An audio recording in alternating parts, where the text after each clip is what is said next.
আসসালামু আলাইকুম। Driver প্রভাইডার BD থেকে বলছি। আমরা ভালো মালিক, ভালো ড্রাইভার সিরিজ নিয়ে আলোচনা করছি। আজকে ৩য় তম পর্বে কথা বলব ইসলামের দৃষ্টিতে হালাল রিজিক হিসেবে ড্রাইভিং চাকরি। তো ইসলাম মানুষের জীবনে আসলে হালাল রিজিককে অত্যন্ত গুরুত্ব দিয়েছে। একজন মুসলমানের জন্য শুধু উপার্জন করাই যে যথেষ্ট তা কিন্তু নয়। বরং কিভাবে উপার্জন করা হচ্ছে সেটাও গুরুত্বপূর্ণ। এই প্রেক্ষাপটে অনেকের প্রশ্ন করেন ড্রাইভিং চাকরি কি হালাল রিজিকের অন্তর্ভুক্ত কিনা? ইসলামের মূলনীতি অনুযায়ী উত্তর হলো হ্যাঁ। ড্রাইভিং চাকরি একটি সম্পূর্ণ হালাল পেশা যদি তা সঠিক নিয়ম এবং নীতির মধ্যে থাকে। প্রথমত, পরিশ্রমের বিনিময়ে উপার্জন যে করা সেটা হালাল রিজিকের মূল ভিত্তি। ড্রাইভিং চাকরি এটা একজন ব্যক্তির সময়, শ্রম, দক্ষতা দিয়ে উপার্জন করতে হয়। আবার ইসলাম শ্রমের যে মাধ্যমে যে অর্জিত যে ব্যাপার অর্থ উপার্জন সেটাকে হালাল হিসেবে স্বীকৃতি দিয়েছে। রাসূলুল্লাহ সাল্লাল্লাহু আলাইহি সাল্লাম নিজেও শ্রমনির্ভর পেশাকে সম্মান দিয়েছেন। তাই ড্রাইভিং এর মাধ্যমে উপার্জিত অর্থ অবশ্যই হালাল যদি তা হারাম কোনো উপাদান না থাকে।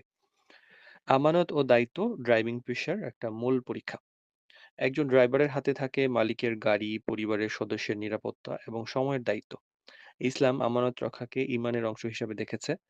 যে ড্রাইভার সততার সঙ্গে এই দায়িত্ব পালন করে সে শুধু চাকরি করছে না বরং একটি আমানত বহন করছে।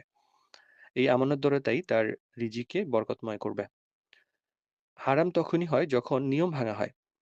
ড্রাইভিং পেশা নিজে হারাম নয়, কিন্তু কিছু কাজ এই হালাল পেশাকেও হারামের দিকে নিয়ে যেতে পারে। যেমন মিথ্যা কথা বলা বা প্রতারণা করা, ডিউটির সময় গাফিলতি করা, মালিকের সম্পদের অপব্যবহার করা, ট্রাফিক আইন অমান্য করে অন্যের ক্ষতি করা, বেতন নিয়ে অসততা করা।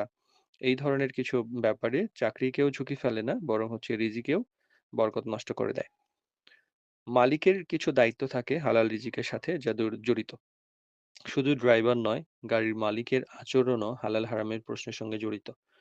সময় মতো বেতন দেওয়া, অতিরিক্ত ওভার ডিউটি না করানো, আবার করালেও সেটা যেন পরিশোধ করা হয়, কথা দিয়ে কথা না রাখা, এইসব জুলুমের অন্তর্ভুক্ত। ইসলামের দৃষ্টিতে এই জুলুমের উপর মানে যে বরকত এটা উঠিয়ে নেওয়া হয়েছে। আবার নিয়ত এবং আচরণের যে একটা ব্যাপার সেখানেও কিন্তু রিজিকের মান নির্ধারণ করে। একজন ড্রাইভার যদি নিয়ত করে হালালভাবে পরিবার চালাবে, দায়িত্বশীল হয়ে থাকবে এবং আল্লাহকে ভয় করবে, তাহলে এই চাকরি তার জন্য ইবাদতের মর্যাদা পেতে পারে। হালাল রিজিক শুধু টাকার অঙ্ক নয়, বরং তাতে যে শান্তি, তৃপ্তি সেটাই কিন্তু মূল ব্যাপার।